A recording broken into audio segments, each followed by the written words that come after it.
What's going on, everyone? And thank you for joining us for another live edition of the Bleed Los podcast emergency session. We're starting the party again, Los Angeles. The Dodgers broke baseball this morning with the signing of superstar reliever Edwin Díaz. We're going to break it all down. Tonight, we've got Cody, aka Canelo. We've got Anthony in the house, and I am Drea. Before we get into it all, we're going to tell you about DodgersBeat.com. Stay up to date and in the know with all of the latest and most comprehensive coverage of the LA Dodgers. It is your one-stop for articles, interviews, contests, merch, and more. Never miss a beat, and check out DodgersBeat.com. Oh my God, guys. Andrew Friedman threw the gauntlet down this morning. Looks like December 9th is our lucky day, right, Anthony? Yeah, it's kind of funny how everything happened. I think I was the one who sent the Schwarber news. I'm like, oh, this might be like the big news story for the day, and it felt like within the next like 2, 3 minutes we got hit with that bomb that, oh, by the way, Edwin Diaz is going to be joining the Dodgers. If it was a lot, it was kind of like, really? What? Like at first when we saw the first source that producer Roger was, I thought that was a fake tweet, but then we confirmed it wasn't. So it was kind of like I fell for the bait, basically. They kind of said it was going to be a slow off season, so I'm like, all right, they're not going to do anything, and then they just dropped this on you at 8 a.m. this morning. So I'm excited. He fits a clear hole we had in the bullpen, but I feel like I'm not going to fall for any more bait. I feel like there's another move or two kind of coming here. I love it. I know it's kind of early here, but Cody, a little bit later in the morning where you are, what were your initial impressions when you saw that news? Yeah, it was, from everything I read and wrote about over the last, like week plus, it seemed like all the reports were, the Dodgers weren't really going to go big on the free agent bullpen market. Everything that they seemed to be looking for was like short 1 to 2 year, maybe a 3 year deal for the right cat that's out there. And, that seemed to be why, Robert Suarez was kind of the eye that was everybody kind of linking to the Dodgers because the fit made sense. He was in his late 30s. He wasn't seeking a long-term deal like 5 years like Diaz initially was reported to be looking for. So you could see the Dodgers and Freeman, after signing Tanner Scott to that long-term deal and it didn't work out for them, he kind of, stemmed away from what he traditionally has done throughout his entire time here as the Dodgers president of baseball ops, not giving long-term deals to relief pitchers and not going and giving high dollar contracts to bullpen arms in general. And so for the last two off seasons, it clearly, the team must be making a lot more money than even they thought, because Freeman kind of alluded to that today, where if it was any other season, he probably wouldn't be investing this much money into the bullpen. He would be putting it into other areas of the roster. But, when life throws you Edwin Díaz and he wants to come play for you, you might as well just, do it. I mean, I know the Dodgers, they lose 2 draft picks because of it. They lose $1 million in international pool money. But at the end of the day, it's Edwin Díaz. You have a chance to go for a three-peat. You have him for this core group of players that are all signed for the next 3 years. So coincidentally, this is the core group that they're going with to build and continue on their dynasty and, continue to build their legacy of what era of Dodger baseball we're in right now. So at the end of the day, would the Dodgers, like to take back their signing of Diaz if it means they can't draft a player here or there? Probably not. And I think a lot of fans like us, we also are okay with that as well. But it'll be interesting to see. I know we'll dive into the contract, the number. I was very shocked that it was only 3 years. I was shocked that the Mets wouldn't outbid the Dodgers for just $3 million. Seemed like there's a lot of behind the scenes. And I think the big unsung hero of this is his brother, Alexis Diaz. Apparently, he put in good word for the Dodgers, and Edwin Diaz saw that and figured, you know what? Yeah, I'm at the tail end of my career. I've only made the postseason twice, which is funny enough. Why don't I go join the Dodgers, who are, perennial World Series contenders? And as a closer, there's nothing more you could ask for. He wanted his ring. And I think we owe Alexis Diaz a little bit of credit there, because if there was anything negative to say about the Dodgers organization, Alexis Diaz would have told his brother that. So we definitely need to give his flowers. And you know who else needs flowers? This one, because I told you guys on last night's show, that was my bold prediction that I wanted Diaz. I didn't know if it was going to happen, but I had this strange feeling like something was in the loop. So since I won, guys, when we're at Dodger Stadium, you're all going to buy me a drink or kind of band together and together. That's the plan. Yeah. Oh, good. You agreed. I thought you were going to push back, Anthony. So No. yes. But yeah, I was waiting for the pass and bomb, and I didn't think it was going to come that early. And I was so excited because our text chain started first, but I saw the buzzing. I'm like, oh my God, this is either really good or really bad. But I was so excited to see that it was Diaz. And yeah, as you were saying, Cody, 3 years, 69 million. There are deferrals. So as is in Dodgers fashion. It is, I guess, the highest reliever AAV, but I still think he's a steal, right, Anthony? Yeah, it feels like it, especially considering the amount he's getting. I thought he was going to try to trend a little bit more further than that 60 number, but I don't know. It just feels like uh, they must have felt after they got because they got off a lot of money off this postseason, past season. If you consider Michael Conforto, Kershaw's off the books and stuff like that, they probably just felt like, look, we have a glaring hole. Well, two of them, in my opinion, it's the outfield and the bullpen. So they probably just thought, like, why not? We're kind of in our window right now. Like I said it last night, we shouldn't be chasing teams. Teams should still be chasing us. And I feel like if you keep putting out a product where teams are kind of be like, well, they just signed this guy. Like, how do we react to that? You kind of force them to make moves that they're probably uncomfortable making. But for me, I think it kind of solidifies the number nine the spot in the ninth inning. I think he's going to be the ninth inning guy. I kind of like we said it last night. Tanner Scott kind of like rehabbing his image, kind of being the seventh and eighth inning guy, and we'll see where Blake Trinan kind of slots in. But I feel extremely comfortable now knowing that if our starter goes 6 innings, that 7, 8, and 9 should be no problem in theory. Now I'm saying this now in December. We'll see where we're at in April and May and stuff like that. But right now, in theory, I feel pretty confident in our starters as well too. If they even go 7 innings, like, well, we only need two guys or one guy to get 6 outs. So we'll see where we're at. But it's weird to be like this extremely confident about a team that I haven't even seen throw a baseball yet. Oh man, I've been imagining it all day. I've been playing those trumpets over and over in my house, and I cannot wait to be there to see him come out of the bullpen. But yeah, I want to give a shout out to everyone in our chat. Looks like it's pretty active today. Hello, Nathaniel Crenshaw. Yeah, we're going for the three-peat. I see Jacob. Hello, Jacob. Yeah, definitely throw some questions in, throw some comments. We'll be kind of touching base on them throughout the show because I see that some of them are topics we're going to definitely talk about.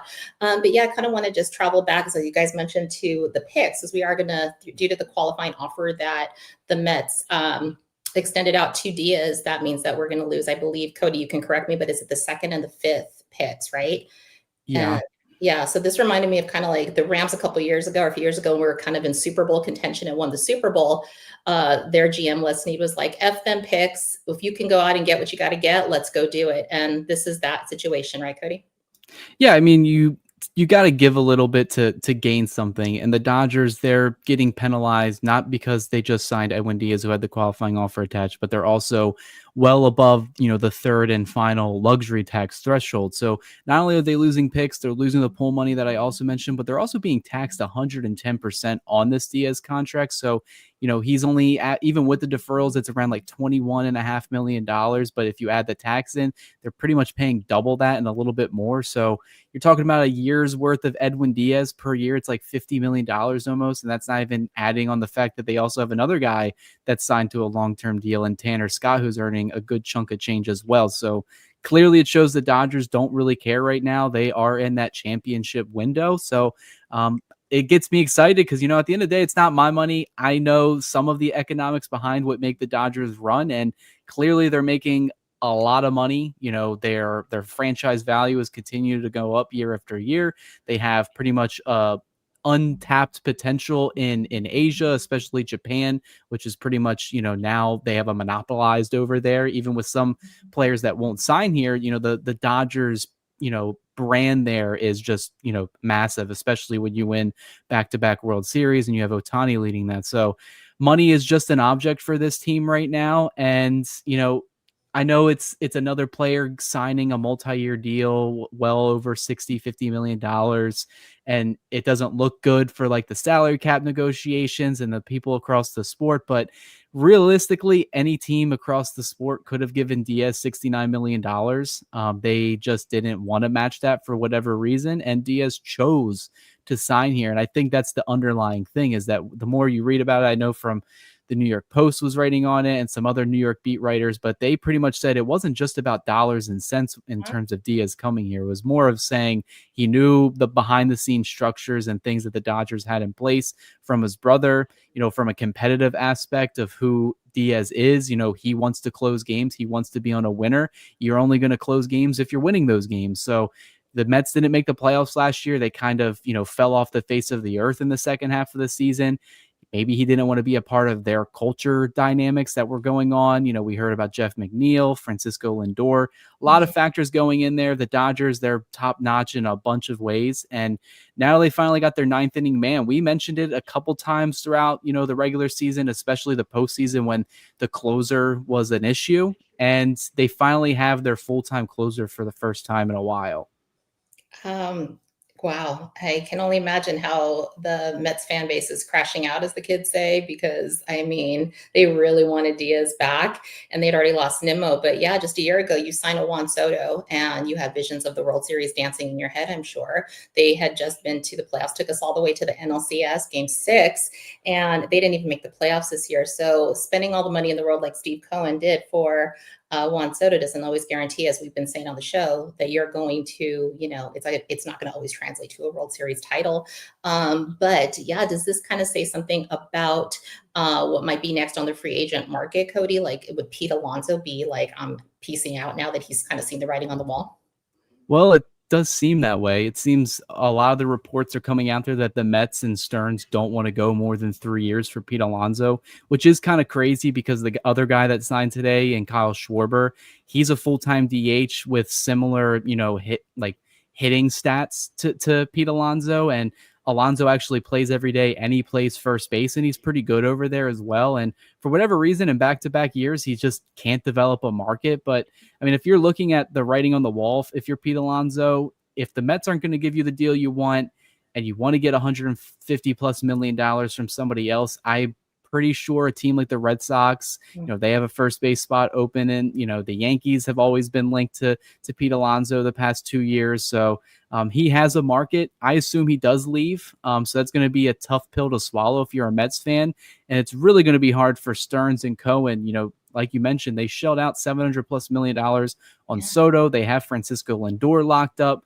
To trade away Nimmo a little bit earlier, you're kind of breaking up that core that was so invested with all those Mets fans. And I have a lot of, friends that are Mets fans, being on the East Coast, they're one of the popular teams over here, and they're kind of distraught right now. So I feel for them. I feel for their free agency, but we'll see where it goes. It's going to be interesting. It's not over yet. I think still there's a lot of news coming for us and for other teams, but it'll be cool to see it. But yeah, I'm going to give a shout out to someone in the chat. It looks like I'm getting drink offers. So fun fact, I actually only drink probably 5 drinks a year, special occasions. This might actually be a special occasion though. So thank you for the drinks. But yeah, I have M1 Champ says Tanner and Diaz will be a knockout combo plus Blake. We have a lethal pen. It is lights out. It is going to be just disgusting. But yeah, Anthony, let me read you what our starting pen, our bullpen could look like in 2026. You've got Diaz, you've got Scott, Alex Vesia, Blake Trinan, as we said. It looks like, according to Brandon Gomes, Bruce Gratterall is going to be 100% good to go. Anthony Bonda, Kasparius, World Series hero Will Klein, and Jack Dreyer. And then we also kind of jump in Phillips in there, kind of see what his role might be, if he's going to be back or not. We don't know. Tell me what you think of that bullpen. Right now, I love it. It's kind of like a paper champion. I love the bullpen, especially because you got a lot of guys who've been through the battles. I don't think there's going to be a situation where they're going to get shook because they just went back-to-back world championships. There's not going to be a moment where they'll be like, this is a very high pressure moment. It's considering they just came off a very high intense series, game 3 nonetheless, where the entire bullpen, Will Klein was the last guy who was in that bullpen who pitched in that game. But right now, I really do love it. I feel, again, the importance is going to be kind of early on in the season, and we see it a lot often. It's overusage. That's kind of the only fear where I have, like if we're kind of trotting out bullpen game after bullpen game after bullpen game. But I think even now, a bullpen game, quote unquote, might be like a rehab start for like a Gavin Stone, or some start time for like a Robleski, or maybe even an Emmett Sheehan, kind of just like, okay, they're going to take a bulk of the innings, whether you use an opener or not. I really hope they don't use an opener. I hope they just give them the ball. Like, hey, you go out there and just go and see as far as you can go, whether it's 5 innings, 6 innings, and then we'll go from there. But that's kind of the only fear I have with bullpens, is kind of just overusage, especially if you overuse them. And then you're kind of looking at guys in September, like they're fatigued and they're kind of just running out of bullets. And you're like, well, now we kind of have to figure out the bullpen late. And do we situate guys who are traditionally starters into our bullpen, which we've done in the past? And I feel like even now, I still think if we look forward into October, I think there'll still be one quote unquote starter that might slot into the bullpen, even though if they don't use them, it might be just a length thing kind of thing. The Dodgers are very notorious for punting games, and unfortunately, someone might have to eat a game in the playoffs here and there. But right now, on paper, no complaints. I really love where our bullpen sits at. So excited because that was such a source of anxiety for us this past season. And I actually think like if you kind of put this piece in place, it really kind of just makes us almost invincible.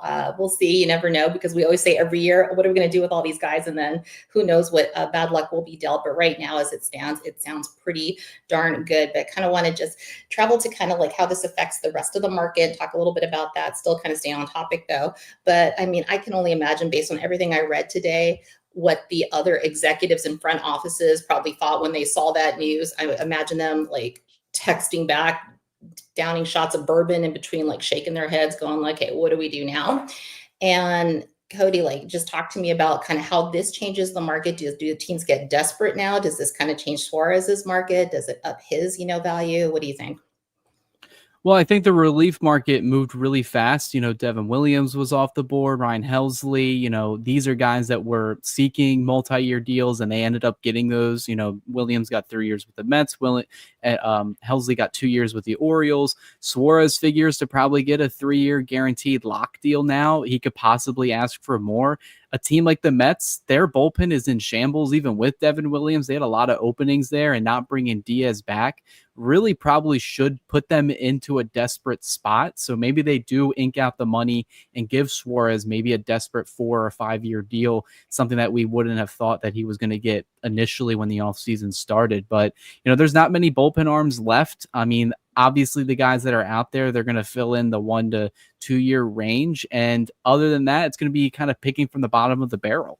Most of the top free agents for the relief market are off the board. There's really just 1 or 2 guys left. So we'll see where they go. And then in terms of what other teams are going to do, I mean, if you're in the National League and you're a top contending team, you got to get creative and make your team significantly better. Like the Phillies, they shelled out $150 million to Schwarber today. Does that make them better? No, because he was on that team last year. And do you really expect Schwarber to hit almost 60 home runs again? Probably not. Same thing. We don't expect Kyle Riley to hit, over 60 home runs for the Mariners. Those teams around baseball, they have to add, especially if they want to knock out the Dodgers, who seemed, when they're fully healthy, they're pretty much unbeatable in a lot of ways. I know the Blue Jays took them down to the final 2 outs, but, the Dodgers' grit and the leadership in there, they ended up getting back, tying the game, and then taking the lead in a couple innings later. So, you're going to have to put up your best fight. But the Blue Jays also, they have a lot of money and they're making money moves out there. They're signing free agents left and right. They're linked to a lot of guys. So at the end of the day, it's like what we said last night. The Dodgers are indirectly good for baseball for what they're doing, because now they're kind of forcing a lot of these teams to kind of get up and spend some money and make their teams significantly better. Because if you're the Phillies, the Braves, the Padres, even in-house in our division, the Giants who are trying to move up in the division rankings, you're going to have to look at the Dodgers and say, man, how do we challenge this? And the only way you can do that is by trading and signing some players. Yeah, and it really just goes back to kind of what we've been defending all year. And I think even Roberts had a pretty sassy quote yesterday at his presser. I'll read it to you. He goes, I kind of stopped worrying about what people think or what people thought. I really did, because in our world, you can't win anyway. People are waiting for you to fall. That's just the way it goes.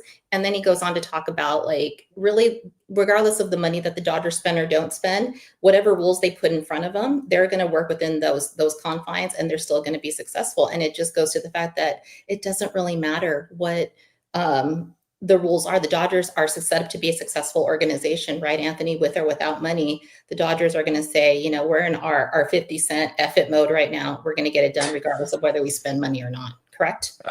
Correct. Like we said before in previous shows, Andrew Friedman's probably the smartest baseball guy that we have going on here in the business in general. And you do really think that a lot of people probably think like, oh, once he put a salary cap, like he won't find a way to like circumnavigate it. And I'm not saying like doing shady stuff and like that, but like he'll get smart with like deals and stuff. He's been smart in the past. He's figured out, all right, who exactly do I want to play? We've had plenty of free agents that we just said, I'm sorry, we're not going to give you the money you're seeking. You'll feel free to venture off elsewhere. And he figures out, okay, Freddie Freeman, he's a fit, he's a leader, he's a captain for the Braves. That's the guy I want to pay.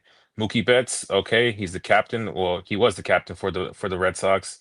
The emotional leader, won a World Series. That's the guy I want to pay. Shohei Ohtani, he's living over here in Anaheim. I see him every day.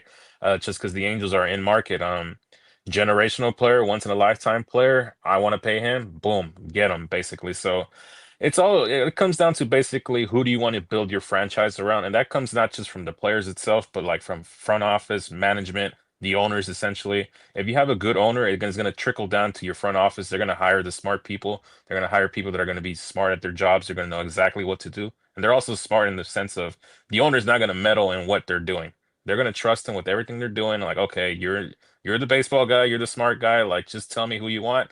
Bam, I'll sign a check. Basically, a lot of these owners, and I'm gonna because I got a lot of friends who are Cowboys fans, and every time the Cowboys lose, who's always giving the press conference? Jerry Jones. I'm like, why is Jerry Jones giving a press conference?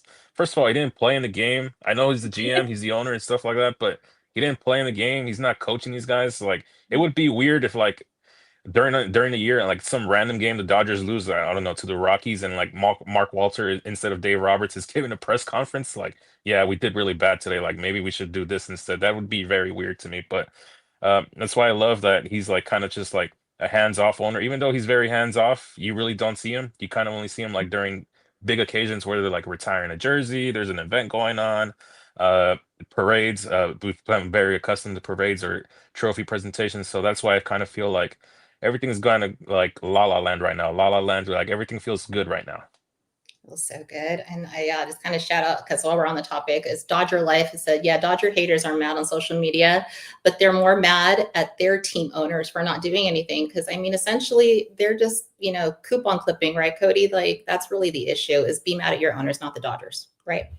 Yeah, and I think that's a message a lot of people are starting to wake up on that cover the sport. And I've seen that just because if you look at back-to-back off seasons, are we just going to continue being mad at the Dodgers are we going to continue being mad at the Dodgers for just doing the right thing and signing players that are out there? I think that's unfair to them, even though they are in a large market. Other teams can afford these guys. If the Red Sox wanted to pay Mookie Betts, he would be on the Red Sox. If the Braves wanted to pay Freddie Freeman, like he wanted to stay there. It took him a while to get acclimated to our team and be the guy he is now in Los Angeles. If those players and those teams ended up reaching an agreement, you're not talking about a Dodgers super team. Yes, they're still going out there and trying to sign those free agents. And it's really only the last 3 or 4 years that the Dodgers have been doing this. I mean, if you go back to, I remember 2019, the whole fad was, we got to save and put all the money and put our foot forward to sign Bryce Harper. They ended up settling for AJ Pollock, really pissed off a lot of people in the fan base. Pollock ended up being like a fan favorite of mine. I liked him when he was on the team, but I was one of the guys that was like, yo, I want Bryce Harper. I mean, if you have a chance to sign Bryce Harper, you sign Bryce Harper. And there was a lot of moments like that for the Dodgers early on, especially when Freeman first took over. You could have seen a little bit of, garbage pail dumping and like going through the garbage and stuff like that, trying to find these guys here and there. Seems like the past 3 years, he's kind of just forgotten that approach. I feel like Ohtani's probably in his ear and he says, hey, I've always wanted to play with Edwin Díaz. And they ended up making it happen. He wanted to play with Yamamoto. They made it happen. He wanted to play with Tyler Glass. Now they ended up trading for him and signing him to an extension. Show GM, I think, is a little real, kind of our version of LeBron calling the shots here and there. But it is funny if you're a Dodgers fan watching social media implode. I enjoy it. That's why I put out I'm full on board with the Scooble stuff. Whether it happens or not, I'm going to keep pushing it out there because I truly do want to break baseball. I do too. And I think I might be a pro manifester. I keep saying that and things keep coming true. So I'm going to say it again. I wanted Diaz and it happened. So this might be my best work yet. But yeah, just to travel back to what you just said, Cody, there was a report that came out a couple of weeks ago that after they won the World Series, Show GM went over to Stan Kasten and said, 8 more to go. So that really says where his mindset is. And when you look at it that way, they made a promise. It's 2 years ago today, Anthony, 2 years ago today, because we all kind of like posted it out and talked about it, that Shohei signed. And one of the promises was that we are going to put the best possible team on the field for you. And they've held true to that promise, right? Yeah, they've held very true to that promise. I really can't complain with anything they've done. I know last season the post or not the post, the trade deadline was kind of slow, but I mean we ended up winning the trade deadline because we traded for Ben Rodvet, the GOAT himself. But yeah, it would be very nitpicky if I were to complain about like their free agent like approach and stuff like that. Yeah, there was years prior. I'm agreeing with Cody that where Bryce Harper was the free agent. I remember me and my buddies were like, "We got to go get this dude. We got to go get this dude." Like we Yeah. started throwing around numbers and stuff like that. We even had that old meme where he's like kind of giving an interview. It's like, "That's a clown question, bro." Every time we said, "Would you give him this?" I would just send him the picture of that. That's a clown question. Like, yeah, I would give him that, but. I feel like this is kind of going to be the life now for the next foreseeable future. Like I don't know who exactly is going to be a free agent next year.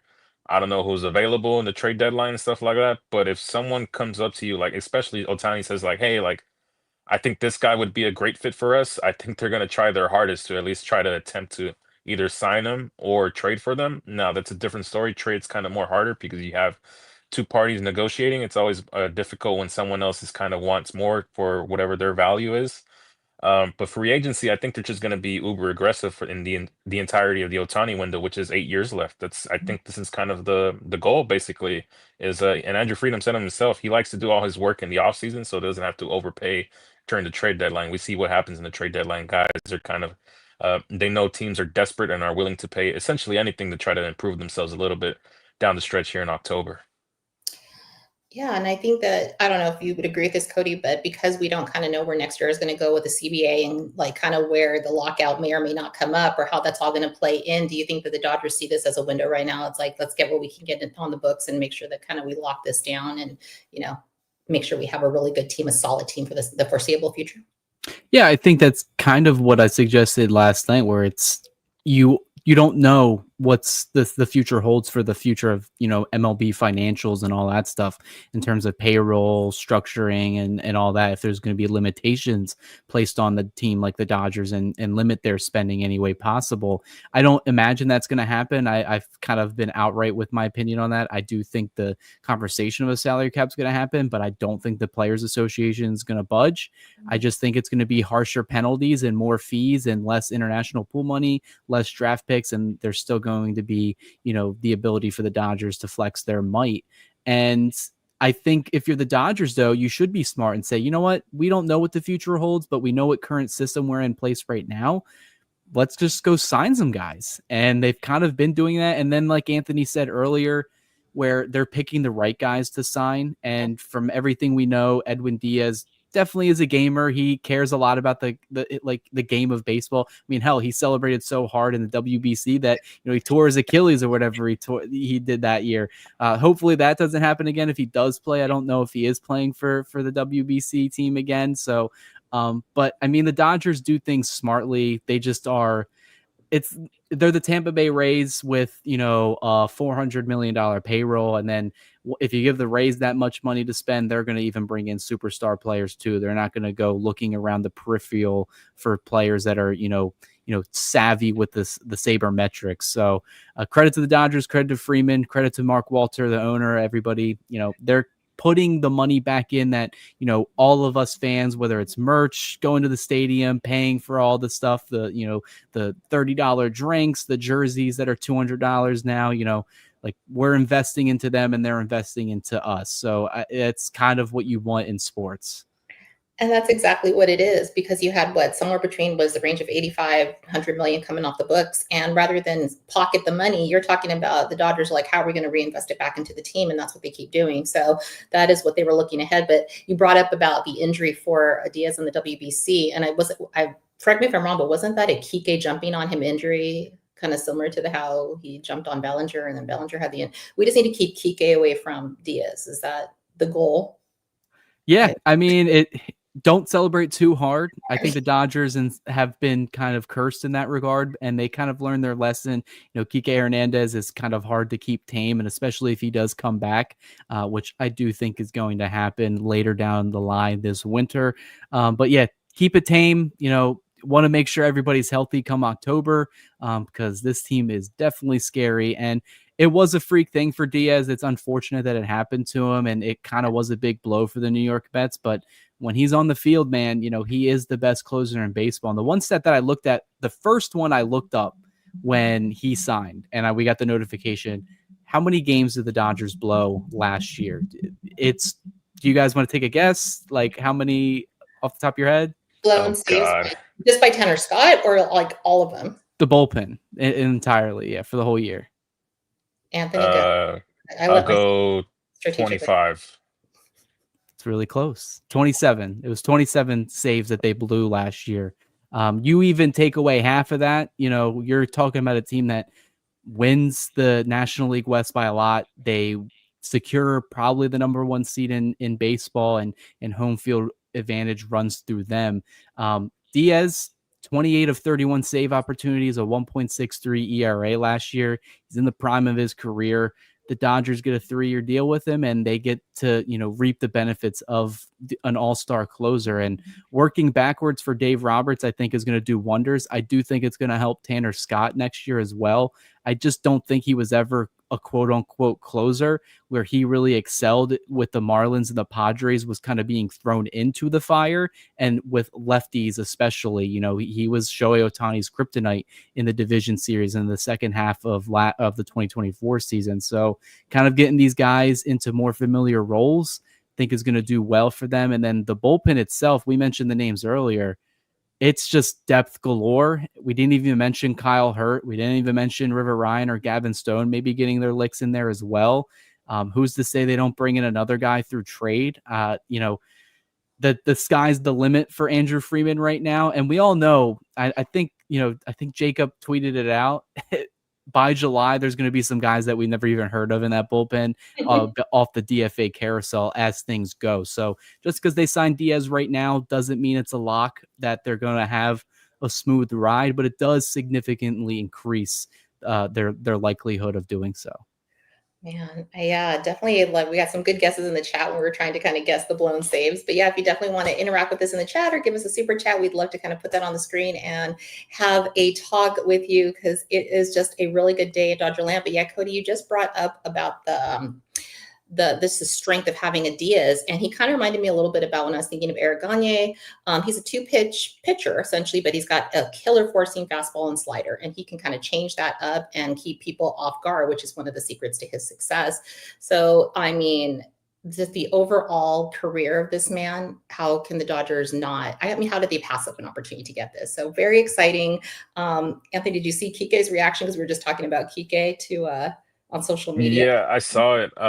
There's actually, that kind of solidified to me, like, yeah, there's probably already a handshake agreement. Like, yeah, as soon as we report to spring training, like, I wouldn't be surprised if someone tweets out like, Kike Hernandez has a locker here at Camelback Ranch, but doesn't have a contract. And then like a few minutes later, like, oh, the Dodgers have come to terms with Kike Hernandez on a 1-year deal. So it's like comes to no surprise. It's one of his brothers on the Puerto Rican team as well too. So he probably knows Edwin Díaz very, very well. Alexis Diaz as well too on the team. First of all, I got to give him a shout out as well too, because he was with us for like a little while there, 2 months, and he kind of left a glowing review to his brother. And I hope in all walks of life as well too. I've been in different jobs. I've had jobs where I had friends there. I had jobs where I made friends there, and I always make sure to like kind of leave a glowing review. Like, even if the situation wasn't the best, I'll be like, well, I loved working with my coworkers because they always kind of helped me get through it. So shout out to him. So I can't wait to, we should give him a round of applause whenever we do present him with this World Series ring next year. Don't know when it would be, but a little love to him. But yeah, I'm excited to kind of get things going, even though it's December and we still got like 2 months before pitchers and catchers report. Man, I can't wait. I'm in the countdown mode already. But yeah, there was a poll question that we sent out earlier today, because I mean, obviously this is a huge move, but we asked if this is like, now we're good. We made our move. We're good for the rest of the offseason. I don't believe that's true, but we had people that said, no, if you still think they have something more up their sleeve. I don't know the percents. I haven't checked in like about half an hour, but if you guys could check on that as we kind of transition into what the needs are. besides obviously the bullpen. But yeah, we are still in need. We're still in need for an outfielder, and there's still chatter, kind of a bit of chatter today, kind of like of where the Dodgers might take this. But yeah, Cody, so in your opinion, do we think that there's going to be kind of more of a lean towards a Teo trade, a reunion with Bellinger? I know Boris had some interesting comments today, as he always does. He's an interesting cat. Where do you think that that's kind of headed now in light of all this news? Yeah, I think Andrew Freeman's comments on it, I believe he was asked by Doug McCain from Dodgers Nation, friend of the show, basically, does the team have the ability to sign another player to a long-term deal, like one of the free agents out there, a Cody Bellinger, a Kyle Tucker, whoever else you can think of, Bo Bichette, other names. And he said, can they get it done? Yeah. So it seems like financially, despite them having multiple long-term commitments, salaries over $25 to $30 million a year, that is not an issue for them. It's just a matter of fact if that player or players become available and they take the opportunity to play with the Dodgers, like I believe happened with Diaz. Like, he could have went back to the Mets camp and said, hey, up your offer, give me an extra year. He didn't. He took the Dodgers offer right away. They mentioned how quickly that deal came together within like an hour or so. So that kind of shows how the Dodgers' persuasion to get these good players. Bellinger, I don't think is coming back. I do think some team is going to give him the years and probably money he's been seeking the last couple of years. The Mets could be one of them. I know the Phillies are linked. They need to make some significant upgrades on their team. The Yankees would definitely love to have him back. And then, maybe if he wants to come out west, what about a team like the San Francisco Giants that's been looking for, a big outfield bat for a while? I know they have, Ji-Hoo Lee out there, but, he's not really the type of guy that's going to power their way out there. So they're looking to make some moves. As for the Dodgers, it seems like the likelihood is just addressing the outfield in some way. Teoscar being traded, I would say it's less than 50%, but I do think it's a lot higher than I initially thought of, like coming into the winter meetings. Seems like his name was probably out there on the trade block, but if they can't get a deal done over the next week or so, I think they're just going to ride it out and keep him on the team. Him being the everyday right fielder, I'm going to disagree with. I imagine by spring training, they've acquired some outfielder, whether it is through free agency or through trade, and they'll move him to left field where, he should play the rest of his contract in the Dodgers uniform. So we'll see what happens. I wouldn't be surprised if maybe some of the young guys get an opportunity to shine. Ryan Ward is a guy I've mentioned.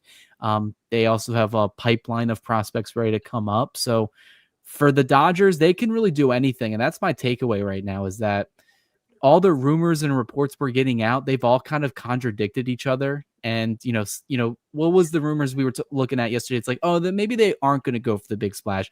24 hours later, they signed Edwin Díaz. So I don't think nobody knows what's really going on except for Andrew Freeman, Brandon Gomes, and Dave Roberts. They may leak some little things here and there, but the overwhelming plan is that if a star player becomes available, the Dodgers, if they really want him, they will make that deal happen. So we'll see what happens to some of these players over the next couple of weeks. It would be crazy if they signed someone like Cody Bellinger or, another player I can't think of off the top of my head. It would just be the, kind of what we've experienced in the last 2 or 3 years, which is, really good baseball, really good front office, and then signing all the best players. It feels like I'm playing MLB The Show. I mean, I can't imagine playing this game next year and trying to complete the tournament with getting all the cards for the Dodgers. It may take me forever, but that's kind of where they're at right now, video game mode. I'm going to have to X out the Bellinger to San Francisco. I just cannot see my belly over there. So I'm going to have to put the kibosh on that, Cody. I'm sorry. I mean, I have no say in this, but in my mind I do. And that cannot happen. I mean, I know that Bellinger probably won't come here, but I think that when you think of his positional versatility and what he can provide in the event that, I know there was some news about Freddie Freeman possibly having some procedures done today. I'm not real sure what that's all about, but he also plays first base. We'll see, but Cody was just saying, Anthony, what a difference a day makes, right? Can we even really trust that the front office is telling us the truth day to day? No, because I kind of came to terms yesterday, last night after we got off the call. I was like, oh, you know what? I don't think they'll do anything. If they do anything, it's not going to be at the winter meetings. They'll be further down the line, maybe late December, maybe early January. They'll address something, like a trade will come through. So when I was walking into work this morning and I got the Schwarber notification first from passing and the Edwin Diaz one, I couldn't believe it. I'm like, these guys kind of just like pulled the wool over our eyes and said like, oh no, don't kind of expect it to be slow. Like we're not really gonna do all this, and then, like they just dropped like the biggest free agent available on our heads. So I really don't know. You can tell me like tomorrow night or tomorrow when I wake up, like if it's 7 a.m. like I wake up to like, oh, the Dodgers just completed the trade for Tarek Skubal, I'd be like over the moon. So I really don't know what to expect. I'm kind of just taking it day by day. I think a trade is still likely, but I don't think it'll be within the next 24 hours. It's just so many moving pieces, so many complexities. You really don't know what's going to happen. I still think they'll trade for an outfielder. I just don't know who. I don't think they'll spend all the money on a free agent guy. I also kind of like the idea of kind of just running the young guys, but a few of our young guys are kind of a year away. So Yeah. I guess the only issue that I have is the outfield. That's really kind of just it. I would like some reassurances on who's playing left field every day for me. Well, I know it's Teoscar, but right now in my mind, he's currently the right fielder, quote unquote. Teoscar is our right fielder right now. So that's kind of the only worry I have is who's playing left field. I mean, can you imagine if Scooble does get signed? We'd have to do another live tomorrow, and I've already pushed my evening plans back 2 days so far doing these shows, but that would be a super emergency. We'd have to get on and talk about that, but you never really know. But yeah, like, we have to talk about a little bit of, oh, I don't know if you caught those poll um, results, Anthony, on where we're at on that. Are people Oh like, yeah. One sec. I had it here. Yeah, it was Uh, like 91% saying yeah, yeah, they need to do 91, something else. 92%. Yeah. okay, so Cody, I think there was something about a Jake Myers. I don't know. You wrote an article today. Kind of where's that? I haven't really talked to. We don't think we've talked about him at all on the show. So is that a possibility? Yeah, I don't think it's necessarily possible. I don't know if the Dodgers would necessarily, do a trade with the Astros, especially like a major league level. It kind of would rub the fans a little bit the wrong way, but they do match up really well in terms of a trade package. Astros are seeking starting pitching. The Dodgers are seeking an outfielder, preferably a defensive specialist. If they're going to, trot Teoscar Hernandez to left, they need someone to fill in the gap in center or right field. And then Myers, he's a guy that's never really been an offensive first player. He had a really good year this past season, the best, numbers, WRC plus, all that stuff, OPS, but he's really been a defensive first type of guy. Probably doesn't cost a lot. You could really just start trade negotiations with, like Bobby Miller or something like that, which if you're going to do a 1-for-1 swap or something like that, I think if you're the Dodgers and you have no other outfield options, you could probably do it. And I think you would be okay with it. But I just feel like other teams out there would probably go dumpster diving for a guy like that, even though he is a decently good player. If you look at his 2024 numbers, it's a different story. He had like one of the worst years of his career. So, not something that the Astros beat writer for MLB.com mentioned, saying the Dodgers were interested. So thought it was a little bit interesting to see if that's the route they went to. Still think they go a little bit more MLB proven. We'll see who that is, whether it's Jaron Duran, who I know Anthony and I are high on, new team Mexico. He's playing for them in the WBC. So I think he's really just trying to get on the good graces of the Dodger fandom right now before they inevitably trade for him as well. But yeah, there's a lot of guys out there that the Dodgers can go for. Steven Kwan, free agent outfielders. We've seen them. We've talked about them a bunch. And then maybe they get creative and do something else for a player we weren't even thinking of. So that's the Dodgers MO. But yeah, I mean, that's kind of where I'm standing at with all that right now. Yeah, it's not going to be Tucker. And I really was kind of thinking a little bit about Jaron Duran. And yes, we have a couple of comments about him in the chat. I kind of was feeling that might be a really good fit. And we already know, Anthony, how our fan base really kind of embraces the Mexican American heritage. And he's, like you say, he's going to play for Team Mexico. And I mean, I'm kind of leaning there. Do you think he'd be the good fit in your mind too? I think so. He slots in really well. He's right at that young age. He's kind of still considered a young star in this league. And I feel like when he's surrounded around a bunch of veteran guys that are kind of like no nonsense kind of deal, they're not gonna let him get away with the stuff he's getting away with in Boston, essentially. You're gonna Yeah. come into a locker room with guys who are essentially all Hall of Famers, apart from I'm being exaggerating when I use all Hall of Famers because I'm considering like Freddie, I'm considering like Shohei, I'm considering Mookie, stuff like that. So I think he's gonna just kind of come into a situation where he's like surrounded by veteran talent, and he's just going to slot in. And I don't think the pressure's on him to be a superstar. You can just kind of be a star in your role until it's kind of time for you to take the reins. And for now, it's kind of I see it as like a 2 to 3 year window where a bunch of our veteran guys are going to be out the door. Freddie Freeman, for example, Max Muncy, for example. Those are the first two that kind of come to mind. So it's kind of a way for you to kind of become a leader. I say more of a presence off the field and on the field as well too. So, and I feel like as well too, if these young guys who are in AAA are going to be top guys who are, well, they're not in AAA, they're in AA, but they're going to make the leap to AAA. If they're really going to be those characters for us going forward, I think is going to be a perfect example for them. Like already had solidified himself here, hopefully for a year or two before they get up here, and he's kind of like that leader. Andy Pajes is kind of in that role right now. He's kind of the quiet guy, but he's kind of learning a lot from Teoscar, and not just Teoscar himself as well too. He's learning from guys like Miguel Rojas and other guys in that clubhouse as well too. So kind of like you got to build these young players' confidence up to kind of like let them know, like, yeah, you belong up here at the major league level. You definitely belong to be a part of this team. I'm excited to see where that goes. We're definitely going to see some moves. But yeah, I think a Jaron Duran might be a really cool fit for LA. So we'll see what Friedman and company have up their sleeve. But yeah, let's kind of switch gears since we did bring up the WBC. There was some chatter about that the past couple of days. I didn't even think we had such a busy show last night. We didn't even talk about Sasaki. He was confirmed for Team Japan. So he'll be pitching for them. And this past Saturday, I think we mentioned this last show, Roger and I were talking to Tommy Edman. And I think even a fan that met him was asking him if he's going to would play for Team Korea. He obviously cannot because of his ankle. But the big news today was Smith. And so, yeah, Cody, looks like you called it. He's going to be the backup catcher for Team USA. Talk to me about that. Yeah, if it wasn't for Raleigh, we would be talking about, Will Smith being Captain America, underrated. I feel like not enough people talk about Will Smith. I mean, if you didn't have, Yamamoto and doing what he did in the World Series, there's a good case to say Will Smith was probably the World Series MVP. I mean, had a couple go-ahead hits, the go-ahead home run in Game 7. He just shows up, and he also caught every single inning of that Game 3 that went 18 innings and caught every inning of the World Series after that. So clearly he's an Iron Man. He is one of the better players in baseball, one of the best catchers in baseball. They got him signed long-term. He can end up being one of the best catchers in Dodgers history.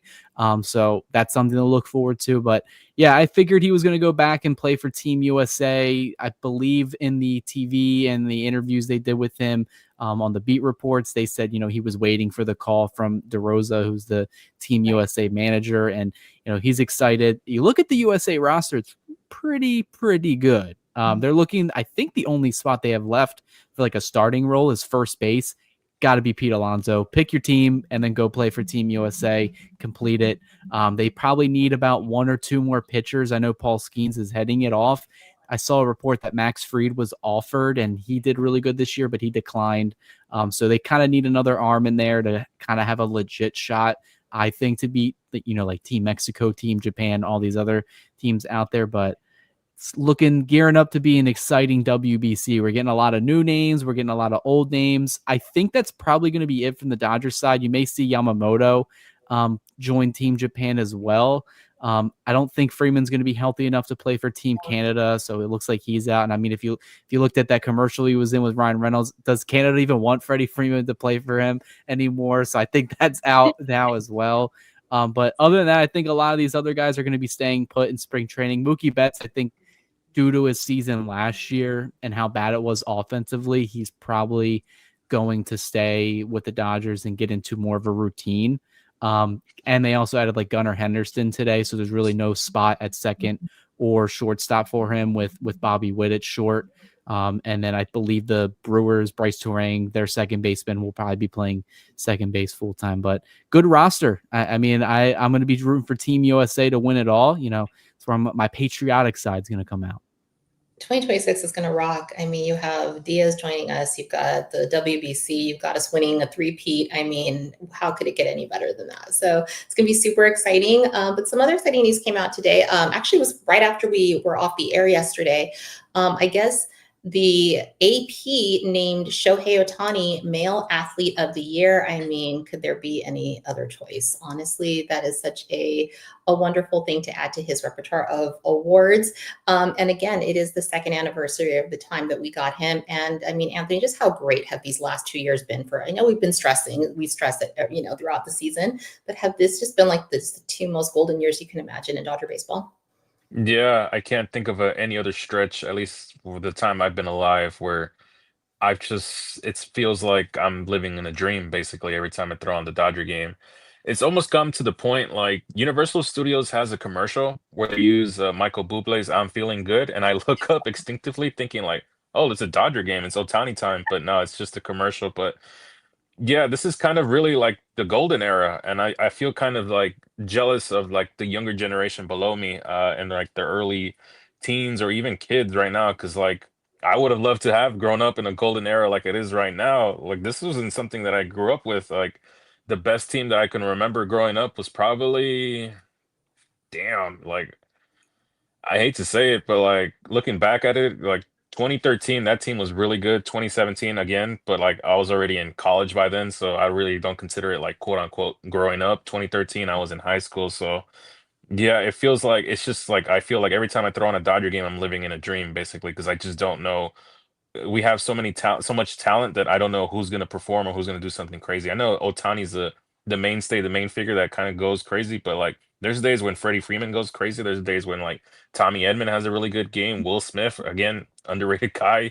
You sometimes forget he's even part of the team because he's just so quiet. But like one of the main reasons we ended up winning the World Series because he performed really well in that World Series. So I don't know. This is kind of like the golden era for Dodger baseball, and like I always joke with my buddy whose son is only like a couple months old. I'm like, all these problems like in the future, they talk about like deferral money.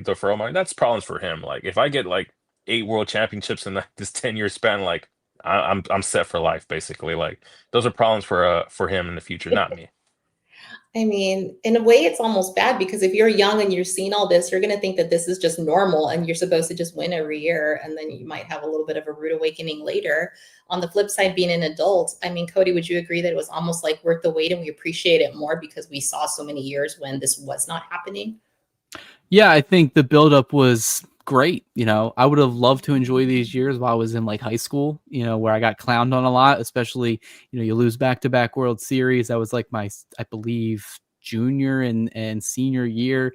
And then you kind of, for leading up to that, they could never get past the St. Louis Cardinals, who still, they live in my nightmare. So taking their players and making their fan base mad, brings me a smile to my face as well. But yeah, now we're kind of in the era where a lot of people would make fun of you for being a Dodger fan. Like Anthony said, he grew up, being a Dodger fan wasn't cool. Now it's like, oh, you're a Dodger fan. What are you, a bandwagon? Like they sign everybody, like they're ruining the sport of baseball. And I'm just like, I don't really care. I mean, I've been waiting for this for a while. I told myself, I said, maybe I just need one. And then they get one. I'm like, well, I need a full season. Then they get another one. Then they went back to back. I'm kind of just enjoying the ride. We'll see how many championships they get over these next, 10 years. I mean, they're set up pretty much for a decade plus of more, dominance. We'll see what happens, but pretty good time to be a Dodger fan. So good. Yeah. On that note, as we get ready to close it up, Anthony, take me down the next 8 years. Over or under, we win in the Shohei era at least 5 World Series. Ooh, so we already got 2 in the bag. See, a wise man once told me always bet the over, so I'm gonna take the over. It'd be cool if Shohei ends his career with 6 world championships, and it puts him in that Jordan sphere. Jordan has those 6 championships. Hopefully, he goes undefeated, 6-0, kind of like pushes that narrative a little bit further. But I'm going to go over. 6 world championships would be awesome. That would be 7, including the 2021. That yeah, I could be over the moon if that's the number for me. And what would that make Mookie? Because Mookie's got 4, right? So then he would Oh. have 7, 8. Yeah, What do I you- forgot about Mookie. Yeah, I sometimes forget about. Yeah, that would make Mookie. Yeah, I forgot about it. Right? But I guess since like Shohei is kind of like that unicorn of a player, I know Mookie is kind of, yeah. What Mookie would be undefeated. Wow, I didn't really like that. Really threw a wrench Can you in my train of imagine? thought. Yeah. Jeez. Wow, I would just end it with like the more championships they win, the better. I'll leave it at that. Just a parade every year, and Anthony Bonda with Yeah. a shirt and on a bus every single year. Cody was the over or under 5 in the Shohei era. Yeah, I think when they initially signed him, I remember like Roger and I were talking about this like 2 years ago on the day that he did sign. So the anniversary of that 2 years ago. Um, I went into it saying, if they get one or two, you probably say it's a win. They got two really fast, and it seems like the team is in a good spot for the next 3 years. You got that core. You signed Diaz. You got Freddie Freeman for another 2 seasons. Mookie Betts, Shohei Ohtani are under contract until the 2030s. So that they're locked up. And, Mookie Betts had a down year this year, but I imagine he's going to rebound next year. He's a Hall of Fame type player. Ohtani's Ohtani. And then it seems like whenever there's a good player, a free agent, a trade chip that's on the block, the Dodgers make the moves and they make the necessary, things they need to do to continue being competitive and to continue their window. I think 5 is probably fair. If they get more than that, I feel like that's just me being greedy in my head, but I could realistically see it. But I'll say 5 altogether. They win 2. Now you have 8 seasons to win, 3 more? I think that's doable. You could really see them win 3 in a row right off the rip, right after he signed that deal, which would put them into strong territory. And then like Mookie Betts, man, like wins the World Series with the Red Sox. If they win, 3 or 4, or even 5 in LA, I mean, I think he would be up there for the most World Series titles all time for an individual player. It would definitely be like for like a full-time all-star Hall of Fame player would probably be the most, besides like you look at players from like the baseball is such a long history sport. It's kind of hard to look back past the 100 years. I imagine somebody from like the Yankees, like the 20s, 30s, and like the 40s and 50s when they were winning rings after, title after title, they probably have racked up. But yeah, I think 5 is doable. I think 5 is doable. Let me ask you this. Is like, let's say we do the 3-peat this year. Has any team done 4 in a row? I actually don't know that. I would think maybe the Yankees. 4. I would think so at some point. Let me look it up. I just haven't. Yeah, maybe like one of those like very early Yankee teams. So, if this goes on, I'm going to try to manifest this. I'm thinking about it tonight. I want to be the team that has the most consecutive World Series titles, and this would be the era to do it in. Do you have a number?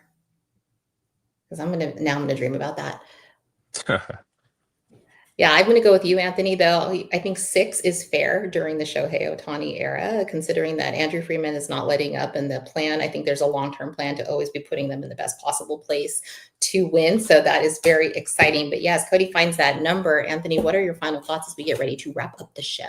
Final thoughts, just thinking about like going 4 in a row. I think a lot of it comes down to like, can you get younger and stay healthy? I think that's always the great equalizer. Because immediately I thought about in a different sport, the Lakers. The reason they didn't win that 4th one is because they got older, they got hurt, and they made the finals, or not the finals, the playoffs. But I think just the mental wear and tear kind of just finally all kind of just collapsed on them that one year. But that's kind of the only fear I have. But let's win 3 in a row first, and then we'll think about winning 4 in a row. I'm getting greedy. I do have an answer to our question. What is it? So yes, it was the Yankees. This is a crazy stat, and this goes back to like, the 27 rings. This is where they got it from. Okay. They've won 3 in a row. They've won 4 in a row, and they've also won 5 in a row. So yeah, and this was all done during like the 40s and the start of the 50s. So, you still had like segregation, the color barrier, all that. None of these Latino players were playing. Put it with a grain of salt. The 3-peat. I think the last team to do it was the Yankees, obviously. That's like the legitimate one where it's like, yes, like in the current era of baseball, the late 90s, early 2000s. Dodgers, if they could join that group, I think the game of baseball is harder than it has ever been. And each year you move on, it just gets harder. Sports across the board, football's harder, basketball's harder, and baseball is most definitely harder. I mean, you got guys throwing like 100 plus miles per hour with ease. So to go 3 in a row, which the Dodgers definitely have a good shot to do, I feel like there's a little bit more, on that than what the Yankees did in like the 40s and the 50s. That's just my opinion. Don't ask a Yankees fan that. You'll probably have a conversation for an hour about it. Yeah. So in the contemporary era, it would be a really big feat to actually go 3 and 4 and Yes. 5. We got our work cut out for us, but I mean, it's not like we're going to do it. We're just going to talk all about it, but it has been a fabulous hour. I mean, it's a celebratory day to bring out the champagne, but I feel like it's a cause for a cheers and a thank you to our front office for giving the fans everything that they want and more, because Lord knows we pay enough to go to the games and they are giving it right back to us. But yeah, Cody, tell everyone where you can find your articles every single day. Yeah, DodgersBeat.com, Talking Blue, my Substack, that's all linked together. All the articles are on both sites. We got a lot of stuff to dive into. I'm sure we'll have more information on the Diaz signing if we get any more clarity on what the Dodgers' plans are. Hell, I may go to bed and wake up and, we're joking Scooble may be a Dodger, but maybe Duran's a Dodger. Maybe there's another outfielder put out there, but we'll definitely have all the news, reports, rumors, and then even our opinions on DodgersBeat.com as well. So even though it's the off season, we're finally getting to the point where we can start talking a little bit more. So more content is always a good thing. I like it. I almost felt like a little bit of a playoff feel today, because I feel like, all the news is on the Dodgers and we're getting things done again and getting geared up for the 2026 season. But yeah, thank you to everyone in the chat. Thank you to everyone who is joining us tonight to talk all about Diaz and all of the great news that came out today. Don't forget to like and subscribe, hit the bell notification, all of the good stuff. We really do appreciate it. And we appreciate all the support on DodgersBeat.com, as well as the Bleed Lows Podcast Network. Producer Roger is even right now getting some great content that's going to be up on the site a little bit later on. If you want to check out our handles, go ahead and check out Anthony on X and Instagram at Anthony Acosta _. Check out Cody on X at Snavely Cody 6. And if you want to find me, Drea, find me on X and Instagram at Ravine Queen 1958. And until the next big thing happens, like tomorrow, let's go Dodgers.